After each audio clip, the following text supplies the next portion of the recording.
Chief साहब हमारे लगे हुए हैं मेहनत करने। आज भी उन्होंने दबंग तकरीर की है कि जनाब ओवरसीज़ जो हमारे पाकिस्तानीज़ हैं उनको थोड़ा सा ल्योर करें कि जनाब देखें वो इन्वेस्टमेंट ला रहे हैं, वो मिनरल्स निकाल के कुछ अपना हिस्सा रखेंगे, कुछ वो ले जाएंगे। तो आपको इस पर क्या एतराज़ है? आप कहते हैं जी यहाँ पे खड्डे रह जाएंगे।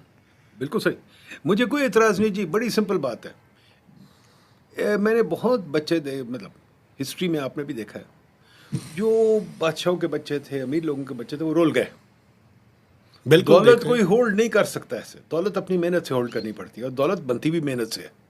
ये जो होप है ना कि बाहर से कोई आके पैसे देगा, CPEC game changer, mineral game changer, तंग नहीं आ गए आप गेम चेंजर सुन सुन के? हमारे कितने गेम चेंजर आए, मेरी जिंदगी में गेम चेंजर ही गेम चेंजर आते रहे, गेम वहीं की वहीं रह गई। क्रिकेट भी हार गए हम, वो चेंजर बदलता रहता है। चेंजर बदलता रहता है, ठीक है ना? तो आप मुझे खुद बताइए, हम हर गेम हार जाते हैं, नारे बड़े लगाते हैं गेम चेंजर। हाँ, सरीना को माल बड़ा मिलता है क्योंकि सरीना में आप जी, हाँ, कॉन्फ्रेंसेस कर लेते हैं। हाँ। छोड़ो जी, मेहनत तो करो ना।